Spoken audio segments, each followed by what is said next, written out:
প্রার্থনা ও যাচনা করো, বিশ্বাস করিও যে তা পাইয়াছ, তাহাতে তোমাদের জন্য তাহাই হইবে।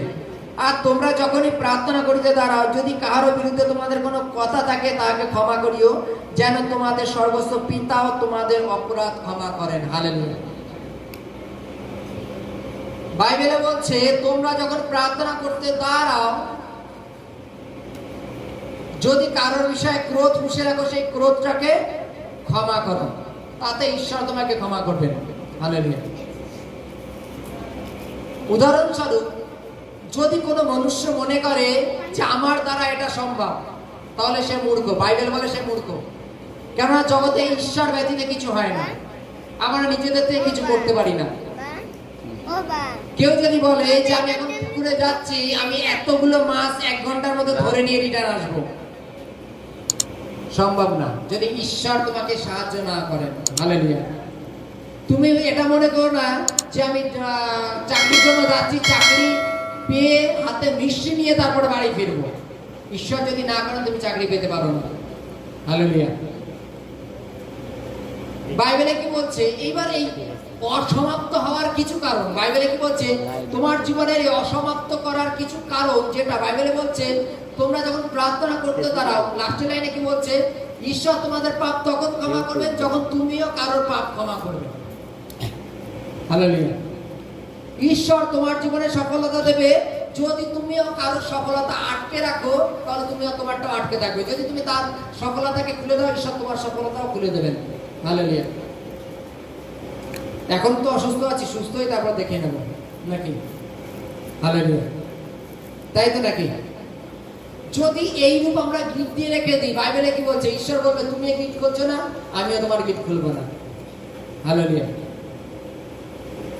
বাইবেলে বলছে যে তোমরা প্রার্থনায় যা কিছু যাচনা করো, বিশ্বাস করো তোমরা পেয়ে গেছো, তোমাদের জন্য সেটাই হবে।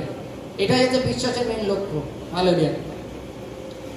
যদি আমরা ইয়োবকে দেখি যে তার ধৈর্য, তার বিশ্বাসে দাঁড়িয়ে থাকা, দেখেছিলাম তো। এইবার যদি আমরা একটুখানি দেখি প্রার্থনায় বিশ্বাস পূর্বক, যদি আমরা দেখি আব্রাহামকে ঈশ্বর কি বলেছিল? যে তুমি তোমার পুত্রকে বলি দাও। হালেলুয়া। আর আব্রাহাম জানে যে ঈশ্বর আমাকে আশীর্বাদ করেছেন। কি করেছিল? বলছে তুমি আকাশের তারা দিকে তাকিয়ে রাখো, এগুলো যদি গুনতে পারো তাহলে ভালো, এই যদি না গুনতে পারো, এই যত তারা দেখছো এইরূপ তোমার সন্তান করব। একটা দুটো না, আকাশে একটা দুটো তারা, অসংখ্য তারা গোনা যায় না। বলছে এইরূপ তোমার বংশ হবে। এবং এই বিশ্বাসের দরুন আব্রাহাম তার ছেলেকে বলি দিতে গিয়েছিল, তাই তো? এখন বাইবেলে কি বলছে? আমাদের প্রত্যেকটা ক্ষেত্রে বর্তমানে আমরা এখন বিশ্বাসী আছি। বাইবেলে কি বলছে? তোমরা যখন প্রার্থনা করো, তোমরা বিশ্বাস করো তোমরা পেয়ে গেছো। হালেলুয়া। আমরা প্রার্থনার মধ্যে এইরূপ বলি, দেখো যখন কোনো কিছু প্রার্থনা করি যে ঈশ্বর তুমি একে ক্ষমা করো, একে ক্ষমা করো, একে সুস্থ করো, একে আশীর্বাদ করো, এইভাবে আমরা প্রার্থনা করি।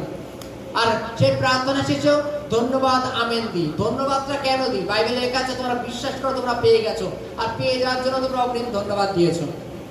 হালেলুয়া। যদি তোমরা ধন্যবাদ দিয়ে থাকো, যেমন উদাহরণ, কারোর থেকে কোনো একটা মাল আমি কিনবো, তাকে যদি আমরা অ্যাডভান্স দিয়ে রেখে দিই, সে মালটা দিতে বাধ্য, তাই তো নাকি?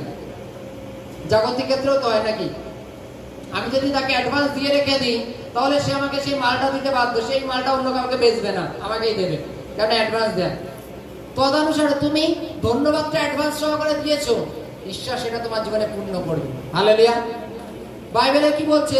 তোমরা প্রার্থনায় যা কিছু যাচনা করো, বিশ্বাস করিও তোমরা পেয়ে গেছো, আর তোমাদের জন্য সেটাই করা যাবে। কে করবেন? ঈশ্বর। তুমি বিশ্বাস করো যে ঈশ্বর এই কাজটা আমার জীবনে সফল হয়ে গেছে। হালেলুয়া। ঈশ্বর তোমার জীবনে সেটাই সফল করবেন।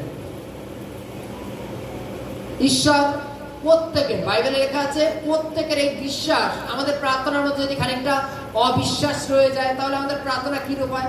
ঈশ্বর তোমার কাছে চেলাম, যদি দেওয়ার মতো হয় তাহলে দিও, তাই তো? বাইবেলে বলছে যে তুমি বিশ্বাস করো তুমি পেয়ে গেছো, আর তোমার জন্য সেটা করা যাবে। হালেলুয়া। হালেলুয়া। হালেলুয়া।